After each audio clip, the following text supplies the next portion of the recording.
Mostly females are confused about liposuction or tummy tuck. Which option to choose?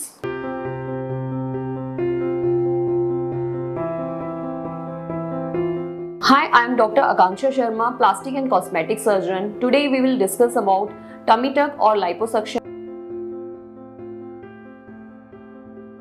So tummy tuck surgery या liposuction surgery, females mostly इसमें confuse होती हैं कि हमें liposuction करवाना है या टमी टक करवाना है। बहुत पेशेंट्स मेरे पास आते हैं जो बोलते हैं कि हमें लाइपोसक्शन कराना है, but when I examine them then I come to the conclusion that ideally they should go for tummy tuck procedure. So basically here I want to discuss who are the ideal candidate for liposuction and who are the ideal candidate for tummy tuck surgery. Tummy tuck surgery mostly उन females के लिए recommended है those who had completed their family size. That means after they have given birth to 2 children, mostly the females suffer from loose hanging skin present over the lower part of the tummy. So in tummy tuck surgery basically वो जो excessive skin होती है उस skin को हम remove कर देते हैं. लाइपोसक्शन सर्जरी में कहीं पर भी कोई कट नहीं आता, कहीं पर भी कोई बड़ा इंसिजन नहीं लगता.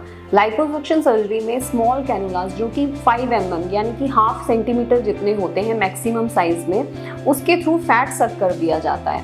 लेकिन लाइपोसक्शन सर्जरी की एक लिमिटेशन है, अगर स्किन बहुत ज़्यादा हैंग कर रही है तो वो स्किन इतनी रिट्रैक्ट नहीं होती जो कि हमें टमी टक रिजल्ट देता है. टमी टक सर्जरी का एक और एडवांटेज, टमी टक सर्जरी में बेसिकली जो मसल्स होते हैं जिनको हम रेक्टस एब्डोमिनस मसल बोलते हैं, जो कि प्रेगनेंसी में दूर हो जाते हैं, वो मसल्स को भी रिपेयर किया जाता है. तो जो वेंट्रल हर्निया यानी कि अपर पार्ट ऑफ एब्डोमिन में बीच में जो बल जाता है उसको भी हम रिपेयर कर देते हैं. सो टमी टक सर्जरी में एक ओवरऑल फ्लैट अपीयरेंस होती है.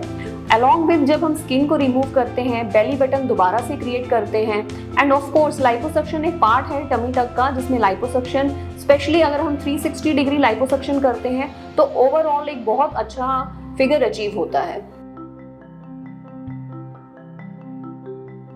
सो लाइपोसक्शन और टमी टक सर्जरी में मेजर डिफरेंस ये है कि लाइपोसक्शन में कोई भी कट नहीं आता.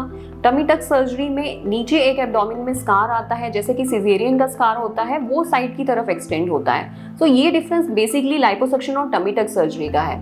लेकिन आइडल कैंडिडेट जो टमी टक सर्जरी के लिए हैं, जिनकी स्किन बहुत ज़्यादा लूज है फीमेल्स की, सो उनको टमी टक सर्जरी के लिए ही जाना चाहिए, क्योंकि सिर्फ लाइपोसक्शन सर्जरी के बाद हम वो रिजल्ट्स अचीव नहीं कर सकते जो टमी टक सर्जरी के बाद हम अचीव कर सकते हैं. सो आई होप आपको काफ़ी क्लियर हुआ होगा इस वीडियो के थ्रू कि हमें टमी टक सर्जरी और लाइपोसक्शन सर्जरी दोनों में से कौन सी सर्जरी चूज करनी चाहिए. ऐसे और भी वीडियोस हम बनाते रहेंगे. आगे वीडियोस देखने के लिए आप हमारा चैनल सब्सक्राइब कर सकते हैं.